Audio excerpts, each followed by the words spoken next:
Ilalagay ko na po itong ating puset. Hugasan nyo ng maayos yung pusit nyo, ha? Lagyan na po natin ng bawang. Siguro yung mga 8 piraso ng bawang to. Suka. Ito po yung 1/4 na tasa ng suka. Konting paminta. At saka po asin. Lagyan natin ng ilang piraso ng laurel. Tatakpan ko po at hayaan natin kumulo ng konti at nang maluto yung ating pusesya. Tingnan na po natin. Papatayin ko muna yung apoy at niluto ko po ng mga 3 minuto itong ating puset. Ang gagawin ko po ngayon, tatanggalin ko po yung puset, ihiwalay ko yung puset dito po sa ating sabaw. Huwag nyo itatapon yung sabaw at gagamitin po natin yan. Magigisa muna tayo. Okay, buksan po natin ang ating kalan. Maglagay po tayo ng 3 kutsarang mantika. Bawang, magigisa po tayo ng bawang. Lagay na po tayo ng sibuyas. Bawang at sibuyas. Lutuin po natin ng maayos yan hanggang sa bumango. Ilagay na po natin ang 2 maliit na kamatis. Isa na po natin at hayaan nating maluto't malanta. O ngayon, haluin po muna natin sandali ire. Paglanta na po ang ating bawang, sibuyas, kamatis, dadagdag ko na po ito, ang ating pinagpakuluan. Konti lamang kasi suka po iri eh. Papatisan ko na po, 2 kutsarang patis.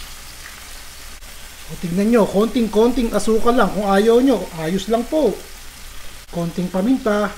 Sasamahan po natin ang puso ng saging, itong ating ulam na pusit para maraming makakain at may konting gulay. Ito po ang aking gagamitin Nasa lata po yung ating puso ng saging. Luto na po yan.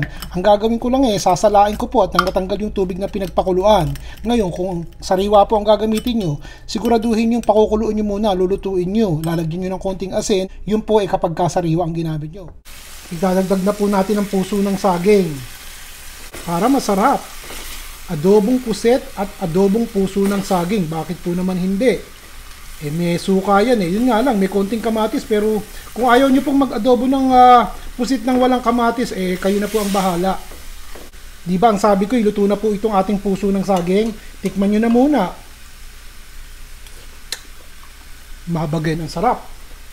Katamtaman lang yung alat at yung puso ng saging kumot luto na Ang sarap. Hindi ko na po lalabugin Tsaka ako ngayon idadagdag itong ating puset. Kung gusto niyo nagmamantika ng konti, dagdagan niyo po ng 1 kutsarang mantika. Hihinaan ko na po yung apoy at hahaluin ko lang po ng bahagya. O di natapos na rin. Yan ang ating adobong puset na mayroon pong puso ng saging. Kakaiba, di po ba?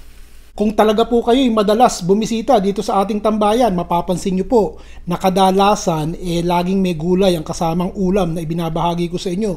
Katulad po nitong ating adobong pusit na nilahukan ko ng puso ng saging. So ngayon meron po tayong adobong pusit at adobong puso ng saging sa iisang ulam. Okay po yan. Ano, nagustuhan nyo po ba? Basta wag nyo pong titigilan ang kalalagay ng comment dito sa baba. At yung po'y binabasa ko, kadalasan sa inyo po ako kumukuha ng idea kung ano ang aking lulutuin sa susunod. Si Ron Vilaro po.